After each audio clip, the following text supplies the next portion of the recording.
The Great Happiness. बुद्धं शरणं गच्छामि। नमो तस्स भगवतो अरहतो सम्मा सम्बुद्धस्स। नमो तस्स भगवतो अरहतो सम्मा सम्बुद्धस्स। नमो तस्स भगवतो अरहतो सम्मा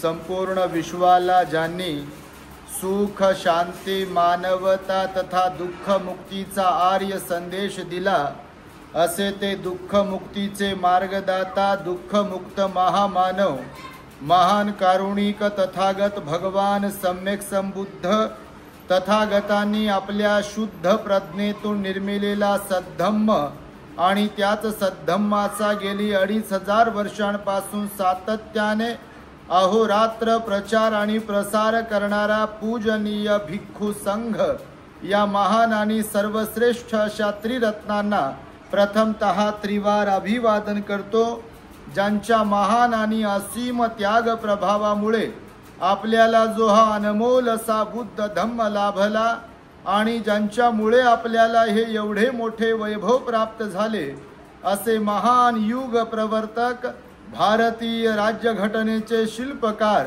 परमपूज्य बोधिसत्व डॉक्टर बाबासाहेब आंबेडकर या महामानवाच्या महान अशा धम्मक्रांतीमध्ये संपूर्ण जीवनाला समर्पित करून आज या महान मंगलमय दिनी आपल्या मैत्री बुद्ध विहारामध्ये महामानव बोधिसत्व डॉक्टर बाबासाहेब आंबेडकर यांच्या 134व्या जयंतीचे औचित्य साधून बौद्ध समाजातील सर्वच स्तरातील लोकांना महामानवाच्या जीवन कार्याचा परिचय व्हावा, त्यांचा त्याग समर्पण बलिदान आणि महान कार्य लोकांपर्यंत पोहोचावं। जयंती ही केवळ नाचून साजरी न करता ती वाचून साजरी करण्याची प्रेरणा मिळावी, यासाठी म्हणून आपण या काही दिवसांपासून हा एक स्तुत्य उपक्रम हाती घेतलेला आहे। अर्थात धनंजय कीरांनी लिहिलेला डॉक्टर बाबासाहेब आंबेडकर हा ग्रंथ आपणासमोर मी वाचून दाखवतोय, ज्यामध्ये बाबासाहेबांचं बालपण आणि शिक्षण या संदर्भातील प्रारंभीची माहिती आपणापर्यंत पोहोचत आहे। तेव्हा आपण सर्वांनी बाबासाहेबांच्या या महान विचारांना, त्यागाला आणि संघर्षमय जीवनाला समजून घेण्यासाठी या वाचनाला लक्षपूर्वक श्रवण करावे, ग्रहण करावे। कालपर्यंत आपण या ग्रंथातील बराचसा भाग पाहिला, ऐकला। बाबासाहेबांचं बालपण आणि त्यापूर्वीची कथा, रामजी सुभेदार बाबा आणि भीमा आई, त्यांचा परिवार, त्यांची भावंड, त्यांच्या मुली मुलं आणि एकूणच त्यांचं लष्करी जीवन, त्यांची नोकरीमध्ये होणाऱ्या बदल्या आणि ह्याचा जो संघर्ष आहे तो कालपर्यंत आपण पाहिला। आणि त्यामुळे पुढे आपण जात असताना आज आपणास ऐकायला मिळणार आहे, रामजी सुभेदारांना स्वतःच्या कुटुंबाच्या अभ्युदयाची तशीच आपल्या अस्पृश्य समाजाच्या उन्नतीची तळमळ लागून राहिली होती।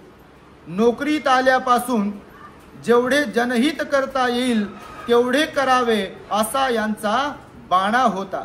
अर्थात परिस्थितीप्रमाणे अस्पृश्य कार्यकर्त्यांकडून जे जनहित व्हायचे ते म्हणजे मर्यादित समाज हितच असायचे। तशा कार्यास वा विचारास चालना देता येईल तेवढी प्रत्यक्ष व पत्राद्वारे ते देत असत। रामजी बाबांच्या संदर्भात सांगितलाय, केवळ ते कुटुंबासाठीच जगत होते असं नाही आहे, तर सामाजिक कार्याचंही त्यांना भान होतं। त्या काळातली जी प्रचलित व्यवस्था होती ती इथल्या अस्पृश्यांना कशी छळत होती, इथल्या अस्पृश्यांना कशी नाकारत होती, त्यांना संधीपासून कशी वंचित ठेवत होती, हेही रामजी बाबा जेव्हा पाहत होते तेव्हा त्यातलं त्यांच्या मनातील सामाजिक कार्याबद्दलचं मत त्यांना काहीतरी करण्यासाठी खुणावत होतं बघा. आणि त्यामुळे रामजी सुभेदार व महात्मा ज्योतिराव फुल्यांचे मित्र होते. इथे उल्लेख आलेला आहे बघा, रामजी बाबा आपले महात्मा फुल्यांचे मित्र होते. खरं तर आज 11 एप्रिल आहे आणि क्रांतीसूर्य महात्मा ज्योतिराव फुल्यांची जयंती पण आहे. आणि नेमकं या ग्रंथामध्ये वाचत असताना हा आज संदर्भ आलेला आहे बघा. बऱ्याच लोकांना ह्याची माहिती नाही आहे बघा की रामजी बाबा हे महात्मा फुलेंचे मित्र होते. कारण ते पुण्यामध्ये पण नोकरीला होते, साताऱ्याला पण नोकरीला होते आणि पुण्यात असताना अर्थातच महात्मा फुल्यांशी त्यांचा संबंध आला असावा. कारण त्या काळामध्ये महात्मा फुल्यांचं जे काम होतं ते अजोड होतं. कारण फुले दाम्पत्यामुळेच महात्मा ज्योतिबा फुले आणि सावित्रीमाई फुले यांच्यामुळेच इथल्या भारतातल्या महिलांना शिक्षण प्राप्त होऊ शकलं. कारण इथल्या विशिष्ट लोकांकडे शिक्षणाची मक्तेदारी होती. इथल्या अस्पृश्य लोकांना शिक्षण घेता येऊ नये यासाठीचा पायबंद इथल्या एका व्यवस्थेने केला होता. परंतु पुण्यामध्ये राहत असताना भेडेवाड्यामध्ये महात्मा फुले आणि सावित्रीमाई फुले यांनी लोकांचा विरोध पचवून लोकांच्या विरोधाला समोर जाऊन, खरं तर सावित्रीबाई जेव्हा रात्रीच्या शाळांसाठी विद्यार्थ्यांना शिकवण्यासाठी जायच्या तेव्हा असं म्हणतात की त्यांच्या अंगावरती शेणाचे गोळे, चिखलाचे गोळे आणि दगड त्यांना मारल्या जात होते. अंगावरची एक साडी असताना सोबत बॅगमध्ये पिशवीमध्ये एक साडी ते घेऊन सोबत जायच्या. कारण जात असताना रस्त्यामध्ये त्यांना शेण त्यांच्या अंगावर टाकल्यामुळे, चिखल त्यांच्या अंगावर टाकल्यामुळे एक दुसरी साडी त्यांना घेऊन जावी लागायची बघा. अनेक मुलांना, अनारोस जे मुलं असायचे त्या मुलांना सुद्धा त्यांनी दत्तक घेऊन शिक्षण दिलेलं आहे. आणि त्या काळामध्ये जे क्षयरोगाची साथ पसरली होती त्यातही त्यांनी अनेक गरजवंतांना, आजारी लोकांना, ज्यांना कोणी वाली नव्हतं त्यांनाही त्यांनी साथ दिली. समतेचा लढा, सामाजिक परिवर्तनाचा लढा महात्मा फुल्यांनी पुण्यामधून सुरू केला होता. आणि त्यामुळे त्यांची आज जयंती आहे. खरं तर आज जे महिला शिकलेल्या आपल्याला पाहायला मिळतात, चांगल्या हुद्द्यांवरती जे पाहायला मिळतात, राजकारणामध्ये सुद्धा ज्या महिला पुढे जात आहेत, कोणत्या पदांवरती विराजमान होत आहेत, याचं सर्वस्वी श्रेय खरं तर सर्वप्रथम महात्मा फुल्यांना दिलं पाहिजे. कारण शिक्षणाची संधी त्यांनी दिली, महिलांना शिक्षणाचा अधिकार दिला. आणि त्यांच्या नंतर मग डॉक्टर बाबासाहेब आंबेडकरांचा जन्म जेव्हा झाला आणि बाबासाहेबांनी जेव्हा इथल्या देशातल्या व्यवस्थेचा अभ्यास केला तेव्हा बाबासाहेबांच्या लक्षात आलं की इथल्या अस्पृश्य लोकांना आणि महिलांना हीन दर्जा दिला जातो धर्माच्या नावावरती. यांना घटना दत्त अधिकार दिले पाहिजे, शिक्षणाचा अधिकार दिला पाहिजे, समतेचा अधिकार घटना दत्त यांना दिला पाहिजे. म्हणून भारतीय संविधानामध्ये बघा, समता, स्वातंत्र्य, बंधुभाव आणि न्याय या चतुसूत्रीवरती आधारित असलेलं भारतीय संविधान महामानव डॉक्टर बाबासाहेब आंबेडकरांनी निर्माण केल्यामुळे आज सर्वत्र आपल्या देशामध्ये विकास होताना, लोकांमध्ये परिवर्तन होताना दिसत आहे. म्हणून रामजी सुभेदार बाबा महात्मा ज्योतिराव फुल्यांचे मित्र होते असा इथे उल्लेख आला. ज्योतिरावांनी ब्राह्मणेतरांच्या आणि अस्पृश्यांच्या शिक्षणासाठी आणि सामाजिक समतेसाठी जे बंड उभारले त्याचा त्यांच्या मनावर विशेष परिणाम झालेला होता. अन्यायाच्या विरुद्ध उभे राहण्याचे रामजींच्या अंगी धैर्य होते. महार जातीस लष्करात घेऊ नये अशी किचनेर प्रणीत सरकारी घोषणा झाली होती. सुभेदारांनी त्या अन्यायाची दाद लावून घेण्यासाठी मोठी खटपट आणि धडपड केली. त्यांनी जनहित परायण माधवराव रानडे यांची भेट घेऊन एक निवेदन तयार करून घेतले आणि ते सरकारला सादर केले.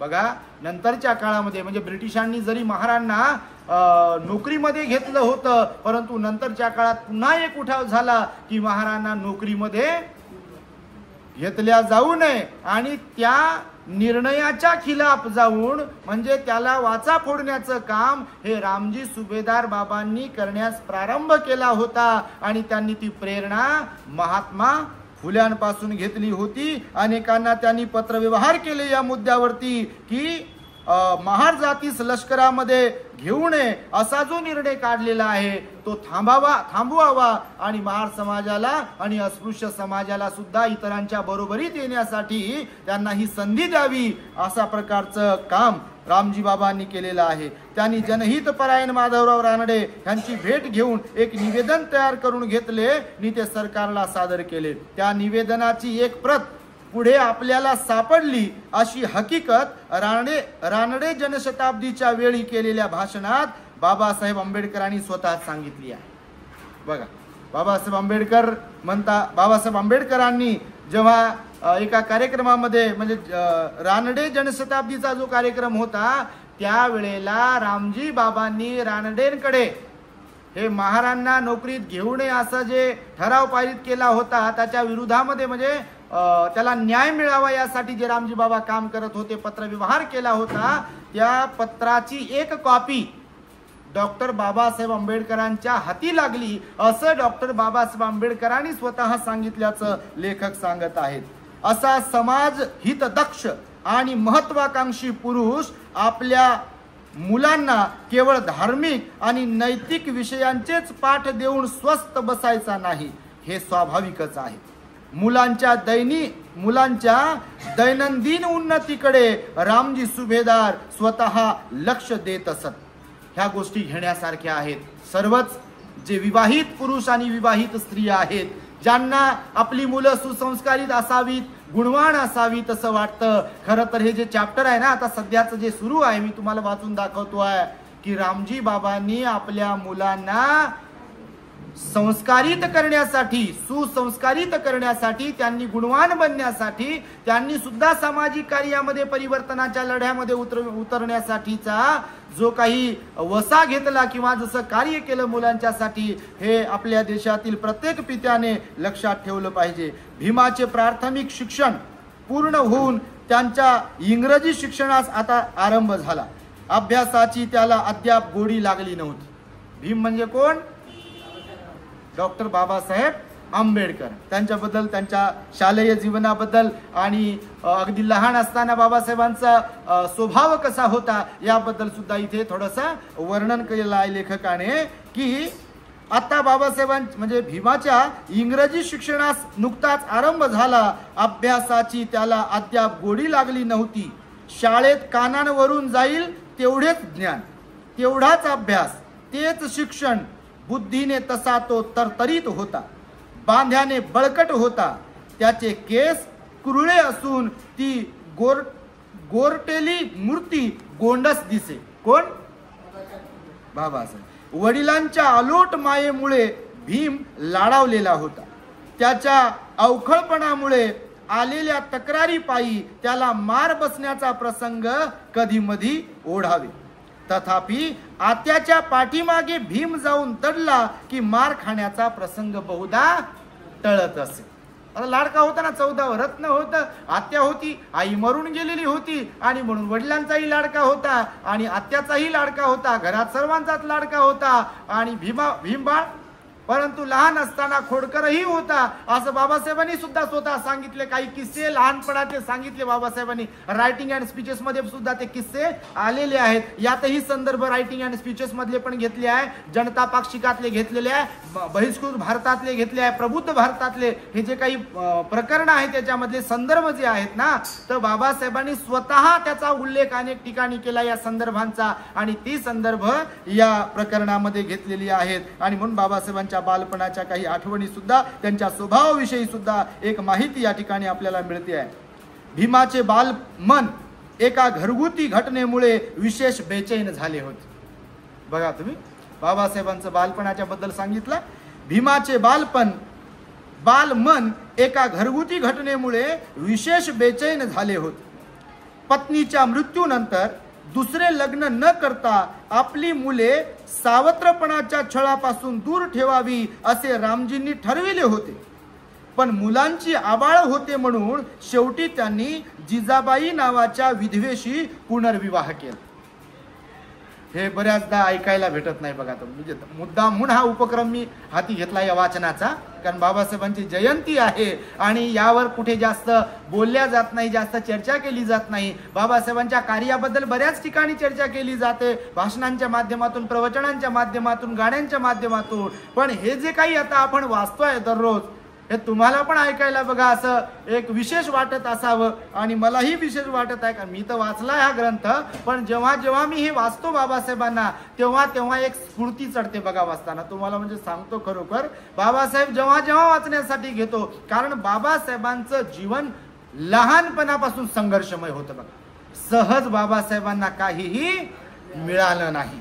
आज आपल्याला जसं सर्व काही सहज मिळते आहे, बाबासाहेबांना मात्र तसं सहज काहीच मिळालं नाही. अगदी बाल्यवयापासूनचा संघर्ष आहे. आणि म्हणून मी इथे म्हटलेलं आहे, मुलांची आबाळ होते म्हणून बाबासाहेबांच्या वडिलांनी अर्थात रामजी सुभेदार बाबांनी जिजाबाई नावाच्या एका स्त्री बरोबर पुनर्विवाह केला.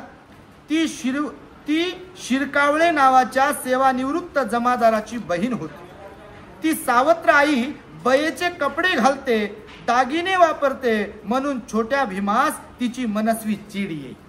आता 5-6 वर्षाचा मुलगा, 5-7 वर्षाचा मुलगा असेल तेव्हा, आणि तेव्हा हे असं वाटत होतं त्याला की अरे माझी बै तर गेली, बै म्हणजे आई, माझी बै तर मरून गेली आहे, पण बैचे कपडे पण ही बैला घालते, बाई घालते आहे, तिचे दागिने पण वापरते आहे आणि बैच्या घरामध्ये राहते आहे. तर ते लहानपणामध्ये बाबासाहेबांना तिच्याबद्दल चीड येत होती असा इथे उल्लेख केलेला आहे.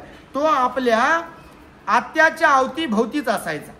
त्या आई बरोबर काय पटायचं नाही, कारण साहजिकच आहे, जेव्हा लहानपणामध्ये म्हणजे थोडंसं कळतं वय असेल आणि तेव्हा जर आई निघून गेली तर ते म्हणजे आपण कल्पना करू शकत नाही. जेव्हा कधी कोणाची आई जाते तर ते कल्पना नाही करू शकत बिलकुल. त्यावरती बोलू शकतो आपण, पण त्या मनाची, त्या भावनेची, त्या भावनांची, त्या होणाऱ्या त्रासाची, येणाऱ्या आठवणींची, होणाऱ्या हेळसांडीची तुलना आपण कशाशीच करू शकत नाही. जर कोणाची आई जाते लहानपणामध्ये, जेव्हा गरज असते तेव्हा, जेव्हा कोणाचे वडील जातात, जेव्हा आधाराची गरज असते तेव्हा घरचे लोक निघून जातात, त्या दुःखाला कोणी वर्षाशी तुलना करू शकत नाही. म्हणून बाल भीमा आत्याच्या अवतीभोवती असायचा. वडिलांनी दुसरी बाई बयेच्या घरात आणली ह्याविषयी त्या लहानग्या मुलास अतिशय राग आलेला होता. अस्पृश्यतेच्या दंशाची जाणीव बाळ भीमाच्या मनाला बालवयातच झाली. बघा, अस्पृश्यता एवढी भयंकर होती. आता तुम्हाला हे मी वाचून दाखवेलच पुढे, मी ऑलरेडी वाचला आहे बऱ्याचदा, तुम्हाला लक्षात येईल की अस्पृश्यता किती डेंजर होती. तुमच्या माहितीसाठी सांगतो, विचार करणाऱ्या लोकांना हे ऐकूनही अंगावरती त्यांच्या शहारे आल्याशिवाय राहत नाहीत. बघा, बाबासाहेबांबरोबर कसे प्रसंग घडले याबद्दल लेखक सांगत आहे. अस्पृश्यतेच्या दंशाची जाणीव बाळ भीमाच्या मनाला बालवयातच झाली. बाजारात दुकानदार आई पुढे दुरून कापड टाकताना त्याने पाहिले. जर कापड घ्यायला गेलो, आता मला वाटतं तुमच्या महिलांनी काहीतरी साड्या बिड्या घ्यायची लई मोठी लिस्ट तयार केली, काल कोणीतरी सांगितलं बापा. आता तुम्ही तर तिथं जाऊन बापा असं सावकारासारखे बसले असाल तिथं, कोणी म्हणत तिथं तर बापा पाणी देत असतील, चहा देत असतील, हे तर बापा यांच्या तर लयच ओळखी आहेत. आम्ही तेव्हा लहान होतो, चिवर आणायला वर्षावासाला जेव्हा जायचो, काही जुन्या महिला समजा साबळ्या इंगळ्या ह्या सगळ्या महिला होत्या सोन्या वगैरे, तेव्हा फार जुनी गोष्ट आहे. समजा 15-20 वर्षापूर्वीची मला आठवते चांगल्या प्रकारे. म्हणजे वर्षावा तेव्हा मला माझा काही अभ्यास नव्हता, मी लहानच होतो आणि मग आम्ही सगळेच मला घेऊन जायच्या. बघा, ह्या सगळ्या जरी पाचला म्हणते तुम्हाला कोणतं कापड आवडते. आता या नाही वाटायचं बाहेर लेकरू आपलं लहान आहे आणि आम्ही खरंच लहान होतो ना, आपल्याला कधी काही जास्त अभ्यासही नव्हता, वयाने लहान होतो. म्हणून सगळं सामान म्हणजे समारोपाच्या वेळेला वर्षावासाच्या जे तुम्हाला आवडेल ते, म्हणजे खरोखर आमच्या आईनं तर जन्म दिला, परंतु तुम्ही आम्हाला जे आईचं प्रेम ज्याला म्हणतात, वडिलांचं प्रेम, इथे आपल्या येणाकरामध्ये ते खरं मी भरपूर वर्ष राहिलो, मुंबईतही राहिलो, पण सर्वाधिक काळ इथे राहिलं. खरं तर तुमचंही पुण्य असेल आणि आमचंही पुण्य असेल. एवढे चांगले आया, एवढ्या चांगल्या बहिणी, एवढे चांगले बाबा, एवढे चांगले भाऊ, एवढे चांगले लोक आम्हाला इथे मिळाले. आणि त्यामुळे बघा वर्षावासाच्या दरम्यान समारोप झाला. काही नाही, बुद्धाने त्यांचा धम्मग्रंथ वाचन करायचो, नाही तर मिलिंद प्रश्न ग्रंथाचं वाचन करायचो. मला जेवढं जमेल तेवढं मी सांगण्याचा प्रयत्न करायचो. मात्र सांगण्याची जिद्द, प्रवचन करण्याचा उत्साह मला, म्हणजे मी जेव्हा मी स्वतःला अनालिसिस करतो तेव्हा तोही आताचाच उत्साह होता आणि आताही तेव्हाचाच उत्साह आहे. मला आठवते, जरी इथे राहत होतो मैत्री बुद्ध विहारात, तर इथे राहत असताना देखील वर्षावासाच्या पिरियड मध्ये मध्ये तेव्हा विहार नव्हतं. काही आपल्या लोकांच्या उपासकांच्या घरी सर्व लोक जमायचे, आम्हाला बोलवायचे, तुडुंब गर्दी व्हायची तेव्हा पण, आणि ग्रंथ वाचनाचा कार्यक्रम चालायचा. त्यानंतर मग मयूर पार्कला जागा पकडली बघा आपल्या लोकांनी. तेव्हा हे अपार्टमेंट नुकतेच बनले होते सुरुवातीच्या काळाला. मग एक जागा होती ती पटांगणाची, आता तिथे विहार बनलं, भंतेजीने विहार बनवलं तिथे. तर तिथे सुद्धा अगदी एक असं छोटस एक ओटा बनवला होता, त्याच्यावरती भगवंताची मातीची मूर्ती ठेवली होती छोटीशी, आणि असे कापड लावले होते त्याला. आणि तिथे मग ग्रंथ वाचण्यासाठी, प्रवचनासाठी दुपारी 2 वाजता मला बोल, तुफान गर्दी. मग प्रवचन व्हायचं, गाणं व्हायचं. बापा तेव्हापासून आग्रह, मग ही गाण्याची जी आवड, म्हणजे आता बरं झालं हे सांगतोय, आता आठवण ही जुनी आठवण आहे भंतेजी. तर तेव्हा पण म्हणजे प्रवचन वगैरे झालं, भंतेजी आता एक गाणं तुम्ही म्हणा, आणि तुम्ही सुरुवात केली की मग आम्ही म्हणतो. तर तसा तिकडे पण कार्यक्रम चालायचा. तर मयूर पार्क मध्ये सुद्धा मग ग्रंथ वाचनासाठी, प्रवचनासाठी जायचं. झाले किती 3 ठिकाण. 4थं ठिकाण होतं सिद्धार्थनगर. आता हे जे 7वन बुद्ध विहार आहे तेव्हा ते नव्हतं. हे विशेष माझ्या समोर या सगळ्या विहारांची निर्मिती झालेली आहे. म्हणजे असं नाही की मी बुजुर्ग आहे बापा, पण सांगतो तुम्हाला 20-25 वर्षापूर्वीची कथा. जरी नवजीवन कॉलनीमध्ये या मैत्री विहारामध्ये मी राहिलो एवढ्या वर्षांपासून, पण तेव्हा मला आठवते मिलिंद महाविद्यालयामध्ये कॉलेजला जात होतो, सायकलवर डबल दुसऱ्या भंतीजींना घेऊन जायचो. औरंगाबादमध्ये आज जे ब्रिज बनलेत, पुलं बनलेत, एकही पूल नव्हता. आणि सायकलवर सकाळी विदाऊट ब्रेकफास्ट जावं लागायचं, कारण लवकर 7:30 वाजता कॉलेज असायचं. पुन्हा मग 10:30 वाजता सुटायचं, इंटरव्हेल असायचा. तेव्हा एक दाबेली 3 रुपयाची दाबेली आम्ही खायचो. पुन्हा प्रॅक्टिकल असायचं, सायन्स होत होतं, आणि ते प्रॅक्टिकल करून मग मला वाटतं 2:30, 3, 4 वाजायचे इथे येण्यासाठी. आणि तेव्हा पुन्हा सगळ्या महिला ज्यांच्याकडे तारीख आहे त्यांच्याकडे आमची वाटच पाहत, भंतीजी कधी येता, भंतीजी कधी येता. बारीक भंतीजी असे भंतीजी होते तेव्हा. बापा आता वय वाढलं आणि हे वाढलं बिलकुल. आणि मग सगळ्या महिला बिचारा तिकडं वाट पाहून, ते कोण ज्यांच्याकडे तारीख आहे त्यांच्याकडे, मग हे भाजी खुडू लागू का, हे स्वयंपाक करू लागलो का, चपाती बनवू देऊ का, काय काय बनवू देऊ का. आणि आम्ही मग जायचो बा, आणि जाऊन तेव्हा भोजन करायचो, आणि नंतर मग तिथून पुढे कार्यक्रम जायचा. रविवारी तर फुल दिवसभर बिझी. या म्हणजे इकडे जा तिकडे जा, या महिला मंडळाकडे जा. तर सिद्धार्थनगर झालं. त्यानंतर टीव्ही सेंटरला आपल्या गवई आईच्या घर होतं. आता हे आहे ते गवई आईच्या घरी. त्या सेक्टर मधल्या टीव्ही सेंटर भागातल्या जेवढ्या महिला होत्या, त्या पलीकडचं साईड सलीम अली सरोवर, तिकडे वाघपंजराई वगैरे आपल्या आहे, त्यांच्या आताही घर आहे. तर तिकडच्या सगळ्या, त्यानंतर M2 मधल्या काही महिला होत्या, तिकडच्या पण महिला यायच्या, गवई यायच्या घरी जमायच्या. आणि ते महिला मंडळ फुल, तिथे पण गर्दी, आणि तिथे पण ग्रंथ वाचायचो आम्ही. त्यानंतर हे भारत माता नगर मधलं जे N12चं विहार आहे आपला, त्रिरत्न बुद्ध विहार, तिकडे पण जायचो. म्हणजे असं एकूण 4-5 ठिकाणी जायचो, फिरायचो. आणि हे तर लोकांकडे प्रवचनासाठी जायची गोष्ट वेगळी. त्याच्या व्यतिरिक्त कोणाचा बर्थडे, कुणाचा गर्भमंगल, कुणाचं नामकरण, तर कुणाचं साक्षगंध, तर कुणाचं लग्न, तर कुणाचा स्मृती दिन. तर इथे तर या N11 असं कोणी नसेल की ज्यांच्या घरचे मी कार्यक्रम केले नसते. मी तर म्हणतो बापा, आता समजा सर्वे जर केला भंतेजी, तर समजा आता हे साबळे यायचं उदाहरण जर घेतलं, समजाची गोष्ट हो, तर यांना विचारा, तर यांच्याकडे म्हणजे मला जसं आठवते, तर पोराचं लग्न, पोरीचं लग्न, त्यांच्या पोरीचं लग्न, त्यांच्या पोरांचे नामकरण, त्यांच्या पोरांचे वाढदिवस, आणि अजून काय काय होते ते आमचे साबळे बाबा गेले तर त्यांचा अंतिम संस्कार, त्यांचं पुण्यानुमोदन, त्यांचा स्मृती दिन. म्हणजे कोणाचे असो, इंगळे आईचं घर असो, की समजा सोन्या आईचं असो, भालराव असो, की जावळे आई असो, कोणी असो, धरेदराई असो, हे सगळे जे काही आहे महिला खरोखर पुरुष महिला आणि इथले सर्व श्रद्धावान उपासक उपासिका या सगळ्यांकडे जात राहिलो बघा. आणि त्याचा परिपाक मला बोलण्याची अशी गोडी होती सुरुवातीपासूनच, म्हणून की काय आता जरा थोडं बोलता येते आणि त्यामुळे आता बोलता येते आणि वेळ कमी पडते म्हणून काढलं पहा चॅनल दी ग्रेट हॅपीनेस. आणि चॅनल काढल्या बरोबर तर बापा फॉलोअर्स एवढे वाढले, पूर्ण महाराष्ट्रच नाही तर भारतात आणि भारताच्या बाहेरही गेलेले भारतातले लोक. आणि असं पाहता करता 2-3 वर्षांमध्ये आपल्या दी ग्रेट हॅपीनेस चॅनलचे आता 1,15,000 सबस्क्रायबर्स आहेत बघा. ही जी उपलब्धी आहे ही दीर्घोद्योगी असण्याची उपलब्धी आहे, ही मेहनतीचं हे फळ आहे. म्हणून बाबासाहेबही म्हणाले, भगवान बुद्ध पण म्हणाले की सहज आपोआप कोणाला काहीच मिळत नाही, काहीच. समजलं तुम्हाला?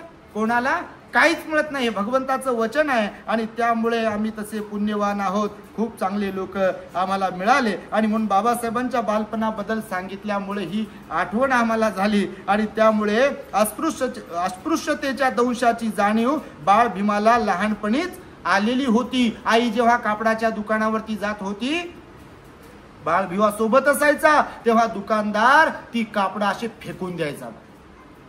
तुम्हाला माहित असेल या ग्रंथात आलेलंच आहे. जेव्हा आपले बाबासाहेब बॅरिस्टर होऊन परत आले, बडोद्याचे सयाजीराव गायकवाड राजे यांनी बाबासाहेबांना विलायतेला बाहेर देशात शिक्षणासाठी जाण्यासाठी शिष्यवृत्ती दिली होती. तिची परतफेड करण्यासाठी म्हणून बाबासाहेब शिक्षण घेऊन आल्यावर बडोद्याला नोकरीस होते.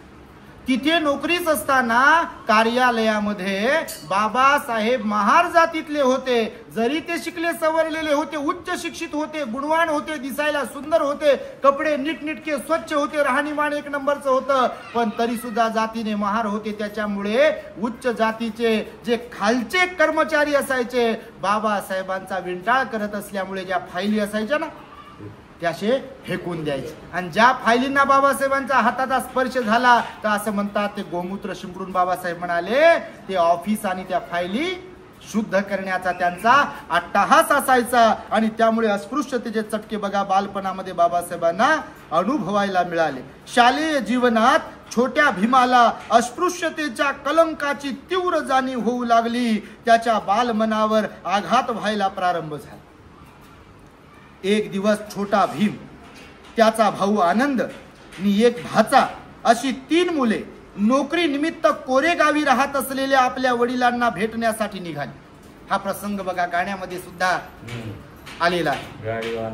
थांबा हो थांबा गाडीवान दादा, बाळ एकटा मी, भिवा माझं नाव राहिले, फार दूर माझे गाव, गाडीत घ्या हो मला, गाडीत घ्या हो मला, मला गाडीत घ्या हो मला. असं गाणं लिहिलं बघा, फार सुंदर गाणं आहे ते. त्याच्यामध्ये हा जो पॉइंट आहे, हे जे प्रकरण आहे हे त्याच्यामध्ये घेतलेलं आहे बघा.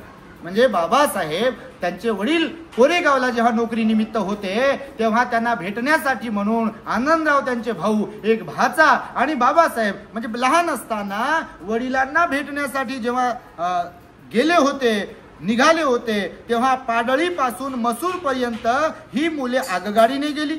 वडिलांना पत्र न मिळाल्यामुळे ते स्थानकावर त्यांना नेण्यासाठी येऊ शकले नाही.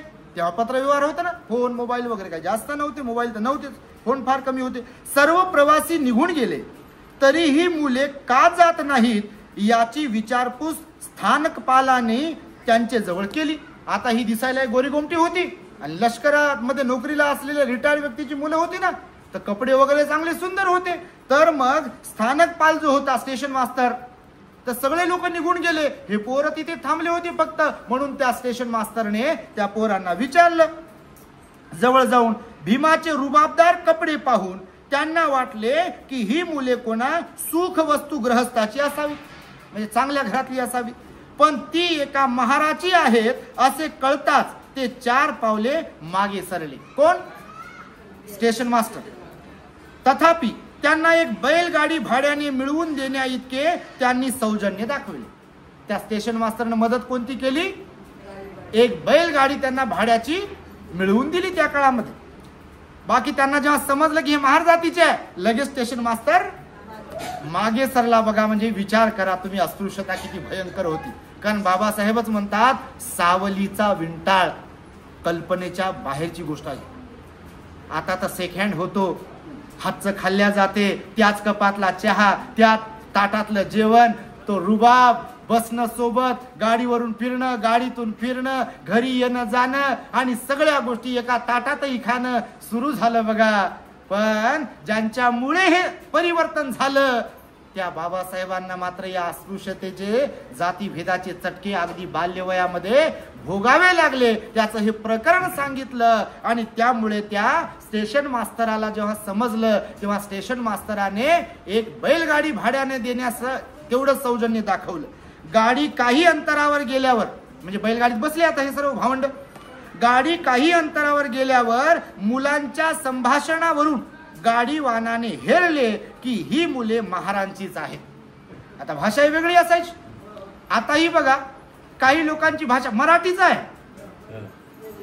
मराठी मराठीच आहे, हिंदी हिंदीच आहे, इंग्रजी इंग्रजीच आहे, पण बोलण्याची ढब, बोलण्याची पद्धत, शब्दांचा उच्चार करण्याची पद्धत ही वेगवेगळी असते. तुमच्या माहितीसाठी सांग, मराठी मराठीच आहे, मराठवाड्याची मराठी वेगळीच आहे, विदर्भाची मराठी वेगळीच आहे, खानदेशाची मराठी वेगळीच आहे, पुणेरी मराठी वेगळीच आहे, कोकणातली मराठी वेगळीच आहे, सातारा कोल्हापूरची मराठी वेगळीच आहे. तुमच्या माहितीसाठी सांगतो, तिकडे चंद्रपूर भंडारा तिकडे पलीकडे गेले की तिकडची मराठी वेगळीच आहे. आणि अजून मध्य प्रदेशाच्या साईडला, बालाघाट साईडला गेले की हिंदी मिक्स मराठी सुरू होते. मग तिथे म्हणजे वैदर्भी मराठी, त्यामध्ये मिक्स हिंदी, तो मध्य प्रदेशाचा पट्टा आहे ना तो. आणि त्यामुळे भाषा जरी एक असली तरी बोलण्याचा ढंग, उच्चारण्याची पद्धती ही वेगवेगळी. आणि त्यातल्या त्यात जातीवरून सुद्धा, बोलण्याच्या पद्धतीवरून सुद्धा लोकांना समजायचं की समोरची व्यक्ती कोणत्या जातीची आहे. तर अस्पृश्य लोकांची मराठी बोलण्याची जी पद्धत होती ती वेगळी लावून दिली होती, हे या ठिकाणी त्यावरून दिसते बघा. आणि त्या बैलगाडी वाहनाला या पोरांच्या बोलण्यावरून लक्षात आलं की ही पोरं दिसायला गोरी गोमटी जरी असली आणि यांचे कपडे वगैरे जरी व्यवस्थित असले तरी ही मुलं मात्र काही उच्च घराण्यातली नाही आहे, ही मुलं महाराची आहे. आणि गाडीवानाने तसं त्यांना विचारलं. त्यांच्या अंगावर काटा उभा राहिला. महाराची मुलं पोरांनी जेव्हा सांगितलं तेव्हा गाडीवानाच्या अंगावर काटा उभा राहिला. आपली गाडी महाराच्या पोरांनी विटाळली, बाटवली असे त्याला वाटले. त्याचा संताप अनावर झाला. टोपलीतून कचरा फेकून द्यावा त्याप्रमाणे त्याने त्यांना गाडी बाहेर फेकून दिलं. बघा, आपण कल्पना करू शकत नाही. तुम्ही कल्पना करा एका सेकंदासाठी डोळे बंद करून की आता तर बैलगाडीचा विषय नाही आहे, पण तुम्ही सरकारी गाडीत बसलेले आहात, खाजगी गाडीमध्ये बसलेले आहात. गाडी दुसऱ्या समाजाच्या जातीच्या व्यक्तीची आहे. त्याने तुम्हाला विचारलाय की तुमची जात कोणती आहे. तुम्ही सांगितलं बौद्ध आहे आताच, अगोदरची अस्पृश्य. आणि त्या गाडीवानाची तळपायाची आग मस्तकाला गेली, त्याचा संताप उडाला आणि त्याने धक्के मारून तुम्हाला गाडीच्या बाहेर हाकलून दिलं. काय अवस्था होईल मनाची, कशी ठेच पोहोचेल. आता ही बघा, इगो हट जेव्हा होतो लोकांचा तेव्हा सहन होत नाही. बघा किती अपमान सहन केला बाबासाहेबांनी आपल्यासाठी. हे तर बाल्यवयातलं आहे. बाल्यवयात तर घडलंच घडलं, शिकून आल्यावरही घडलं, इथे राहत असतानाही घडलं. या औरंगाबाद येथही आता छत्रपती संभाजीनगर याचं नामकरण झालं. देवगिरी किल्ल्यावर बाबासाहेब गेले होते. देवगिरी किल्ला माहित तुम्हाला, खुलताबादला वेरूळ लेणीला जाताना देवगिरी, दौलताबाद किल्ला, ते देवगिरी किल्ला आहे, दौलताबाद किल्ला पण म्हणतात. त्या किल्ल्यावर बाबासाहेब गेले होते किल्ला पाहण्यासाठी. बाबासाहेबांना आवड होती पर्यटन करण्यासाठी, प्राचीन स्थळ पाहण्यासाठी. अनेक लेण्यांवरती बाबासाहेब गेले. वेरूळला गेले, अजिंठाला गेले, मुंबईला कानेरीला लेणीला गेले बाबासाहेब. अनेक लेण्यांना गेले. पितळखोला लेणीला पण गेले, कन्नडला. तुमच्या तिकडे कन्नडला परिषद झाली बाबासाहेब, जैन परिषद म्हणतात. तर किल्ल्यावर गेल्यावर इतर लोकांनीच बाबासाहेबांचा अपमान केला जातीवरून असं नाही, तर तिथे असलेल्या मुस्लिम लोकांनी सुद्धा बाबासाहेबांचा अपमान केला. त्या हौदातलं तहान लागल्यावर पाणी पिण्यासाठी जेव्हा बाबासाहेब गेले तेव्हा पाण्यापासून वंचित ठेवले. बाबासाहेबांनी त्यांना 2 शब्द सुनावले. तुमच्या माहितीसाठी म्हणून आठवण सांगतो, बडोद्याला म्हणजे इथल्या प्रस्थापित व्यवस्थेनं तर त्रास दिला, परंतु इतरांनी सुद्धा बाबासाहेबांना त्रास दिला. आणि त्यामुळे गाडीवानाने गाडीच्या बाहेर जसा कचरा फेकून द्यावा तसं फेकून दिलं. रात्रीची वेळ होती, कारण दिवसभर वाट पाहत थांबले होते ना. आपले वडील येतील आपल्याला घेऊन जाण्यासाठी. पत्र पाठवलं होतं ना अगोदर, सांगितलं बघा, उल्लेख केला. पण वडिलांना पत्रच भेटलं नाही, म्हणून वाट पाहत थांबले सगळे मुलं. संध्याकाळ झाली, मग आता कसं करावं, येत नाहीत की काय, म्हणून बैलगाडीचा उपाय होता. आणि बैलगाडीतून जात असताना रात्रीची वेळ होती, असे उन्हाळ्याचे दिवस होते. खेड्यातील वातावरण, रस्त्यावर दिवा नाही. आता रस्त्यावरती लाईट असतात हायवेवरती, रस्त्यावरती दिवा नाही. चिट पाखरू फिरताना दिसत नव्हते. मुले गांगारली. दुप्पट भाडे देऊ करतात. गाडीवानाच्या रागाचा पारा उतरला.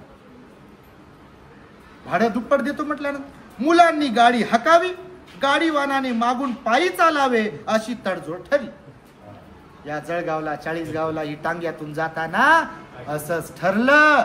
आपल्या माणसाला टांगा हाकता येत नव्हता, तो आपला माणूस चढला टांग्यावर. इलाज नव्हता, काही पर्याय नव्हता, याने कधी टांगा हाकला नाही. बाबासाहेब बसले पाठीमागे. आपल्या माणसाने, आता तो चाबुकाची एक प्रशिक्षण असते त्या घोड्याला. तो चाबूक कसा, म्हणजे त्याचं ते हे लगाम असतो ना, तो कसा ओढावा, कसा थांबवावा, उजवीकडे कसं वळवावं, डावीकडे घोड्याला कसं वळवावं, याचं प्रशिक्षण आहे. आपल्या माणसाने कधी चालवला नाही. आणि नेमका आपला माणूस चालवण्यासाठी बसला. एका नाल्यावरून, छोट्याशा पुलावरून जेव्हा टांगा चालला तेव्हा काय चूक झाली त्या आपल्या माणसाकडून, टांगा चालवणाऱ्या माहित नाही. घोडासह, टांग्यासह बाबासाहेब त्या नाल्यामध्ये पडले. बाबाचा पाय आपल्या फ्रॅक्चर झाला. बघा, तुमच्या माहितीसाठी सांग. असे अनेक प्रसंग आपल्या बाबासाहेबांवर आले. म्हणून मी हे जरा रोखोक बोलतो का नाही, मी बाबासाहेब वाचतो म्हणून बोलतो. आपल्याकडे बाबासाहेबांच्या या त्यागाबद्दल, बाबासाहेबांच्या त्यागाच्या प्रति श्रद्धा आहे. आणि ती श्रद्धा फक्त अशी वरवर करणी नाही आहे, म्हणून आपण रोखोक बोलतो. तुमच्या माहितीसाठी म्हणून सांगतो, कारण लोकांमध्ये, समाजामध्ये बाबासाहेबांना अभिप्रेत असलेलं परिवर्तन झालं पाहिजे. म्हणून केवळ जय भीम, केवळ कपडे, केवळ उत्सव एवढं बाबासाहेबांना अभिप्रेत नव्हतं. हे आवश्यक आहे, हे तर केलंच पाहिजे बिलकुल.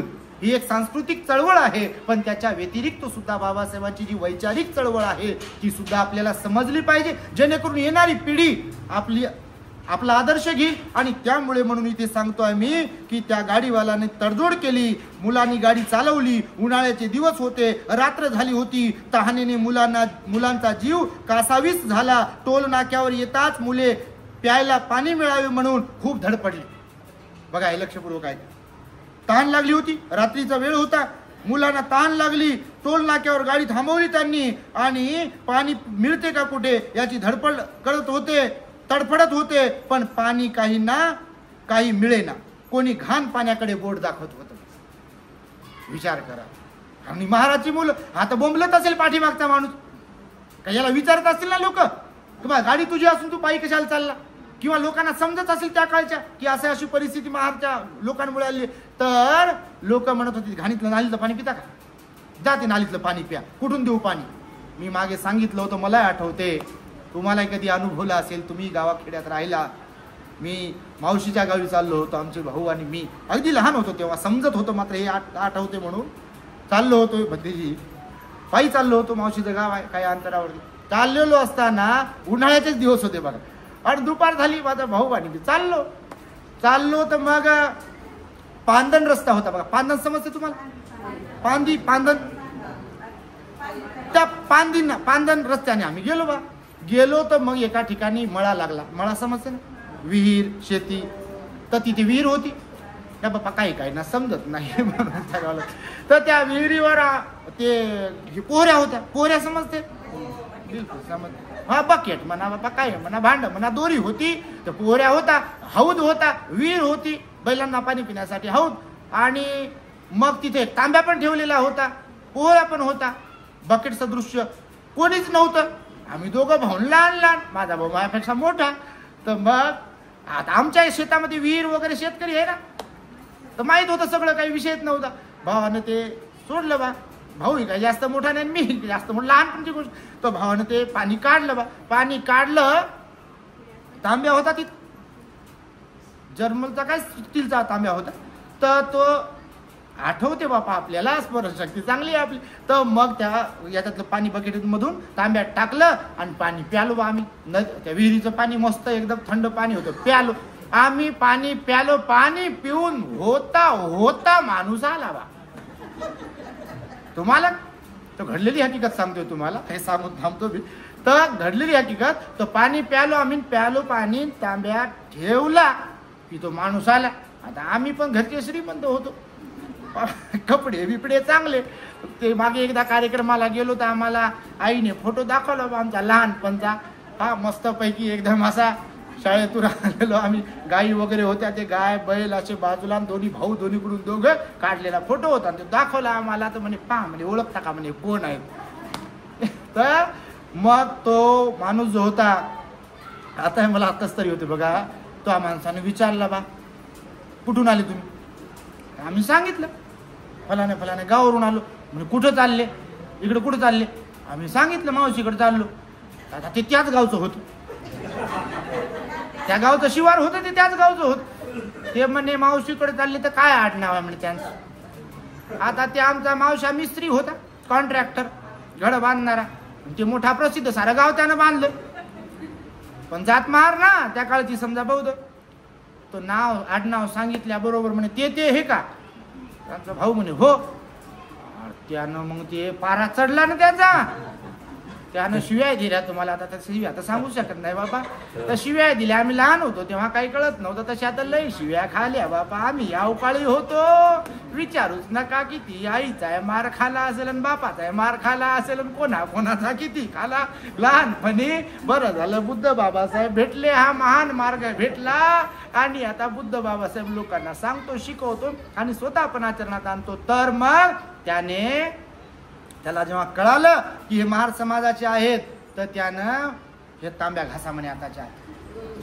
तिथे राख होती, ते शेकोटी वगैरे करतात शेतामध्ये, तेव्हा शेकोटी ते नारळाचं ते हे होतं. भावाने बा आमच्या ते तांब्या घासला बघा. तो प्रसंग मला आताही आठवते.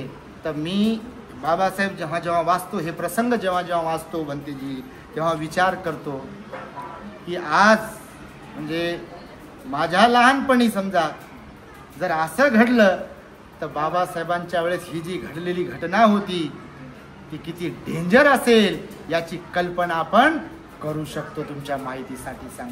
म्हणून त्या महामानवाचे अनंत अनंत उपकार आहेत. या त्वचेचे कातड्याचे जोडे करून त्या महामानवाला जरी दिले आपण, तरी सुद्धा त्यांच्या अनंत उपकारांची जाणीव परतफेड कोणीच करू शकत नाही. लाख करोडो वेळेस आपण जय भीम म्हणत असेल, बाबासाहेबांचं किती काम करत असेल, परंतु बाबासाहेबांनी केलेल्या अनंत उपकारांची परतफेड कोणी करू शकत नाही. कारण कवडी मोल असलेल्या माणसांना बाबासाहेबांनी एवढं मोठं वैभव प्राप्त करून दिलं.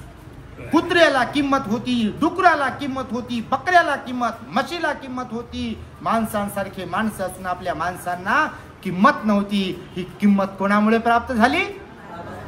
फक्त आणि फक्त डॉक्टर बाबासाहेब आंबेडकरांमुळे प्राप्त झाली. गावातून शहरात आले, इथे शिक्षण घेतलं, मालामाल झाले. हे भरजरीचे कपडे, हे दागदागिने, हे बंगले, गाड्या, काय काय जे आहे, शानो शौकत, याच्या मागे सर्वस्वी श्रेय जर कोणाचं असेल तर मी माझ्यासारख्या अज्ञानी माणसांना असं म्हणता कामा नये की मी मेहनत करतो म्हणून मला मिळते, मी माझ्या पोरांना शिकवतो म्हणून मला मिळते. बिलकुल सपसेल खोटा आहे. ही संधी जी उपलब्ध करून दिली, जरी मेहनत आपली असेल, परंतु सुवर्ण संधी कोणी उपलब्ध करून दिली? डॉक्टर बाबासाहेब आंबेडकरांनी उपलब्ध करून दिली. घटना दत्त अधिकार दिले नसते तर हे स्वाभिमानाचं जीवन जगू शकलो असतं काय? बुद्ध दिला नसता तर वंदन करू शकलो असतो काय? पंचशील पाळू शकलो असतो काय? अष्टशील पाळू शकलो असतो काय? बुद्धं शरणं गच्छामी म्हणू शकलो असतो का? ही धम्मदेशन ऐकू शकलो असतो काय? तर बिलकुल नाही. आणि त्यामुळे या जयंतीच्या निमित्ताने हा जो काही खटाटोप आपण करतो आहोत, म्हणजे केवळ बाबासाहेबांची जयंती नाचून न साजरी करता वाचून साजरी व्हावी याची प्रेरणा लोकांना मिळावी म्हणून ग्रंथ वाचन आपण करतोय. तुम्हाला त्रास देण्यामागचा दुसरा आपला कुठलाही हेतू नाही आहे. तो शुद्ध आहे की बाबासाहेबांचं जीवन कार्य आपल्याला समजलं पाहिजे, बाबासाहेबांचा संघर्ष आपल्याला समजला पाहिजे, त्यांचा त्याग समजला पाहिजे, जेणेकरून आपल्या इकडे परिवर्तन घडेल, परिवर्तन निर्माण होईल. आणि ते परिवर्तन कोणतं? वैचारिक परिवर्तन, आचरणिक परिवर्तन, जे महामानव बोधिसत्व डॉक्टर बाबासाहेब आंबेडकरांना अभिप्रेत आहे. आणि त्यामुळे अधिक वेळ झाला असल्या कारणाने मी या पुढचं वाचन उद्याला घेईल. उद्या मला वाटतं 13 तारीख आहे की 12 आहे? उद्या 12 आहे. वा, व्हेरी गुड. म्हणजे परवाला 13 आहे. जमला कार्यक्रम, म्हणजे 2 दिवस आहे अजून. कारण 14ला का ते पॉसिबल होणार नाही. तर उद्या आणि परवा 2च दिवसांचं वाचन होईल. 14ला तर बापा तुमचा धूम धडाका राहील. कसलं वाचन आणि कसलं प्रवचन आणि कसलं भंतीन कसलं काय. नशा जयंतीची करा बापा साजरी. भवतु सब मंगलम रक्षन्तु सब देवता सब बुद्धानुभावेन सदा सुखी भवन्तु ते. भवतु सब मंगलम रक्षन्तु सब देवता सब धम्मानुभावेन सदा सुखी भवन्तु ते. भवतु सब मंगलम रक्षन्तु सब देवता सब संघानुभावेन सदा सुखी भवन्तु ते.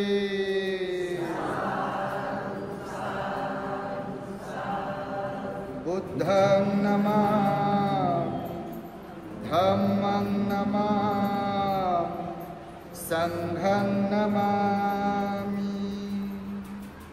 सूचना आहे सर्वांना. खरं तर बुद्ध बाबासाहेबांना अभिप्रेत असलेला आदर्श बौद्ध समाज निर्माण व्हावा हा आपला अजेंडा आहे, हा आपला शुद्ध हेतू आहे. आणि त्यामुळेच प्रत्येक कार्यक्रमातील धम्मदेशना आपल्या चॅनलवरती टाकत असतो. निश्चितपणे तुमच्यापैकी बरेच जण आपल्या दी ग्रेट हॅपीनेस चॅनलचे फॉलोअर्स आहात, सबस्क्रायबर आहात. एकदा सर्वांसाठी टाळ्या वाजवा तुम्ही. हे यासाठी सांगतो आहे की तुमच्यापैकी जे नवीन असतील तर त्यांनी आपल्या परिवारामध्ये टी व्हीला कनेक्ट करून किंवा मोबाईलमध्ये आपल्या परिवारामध्ये परिवर्तन व्हावं, मुलांवर धम्माचे संस्कार व्हावेत, बाबासाहेब त्यांना कळावेत.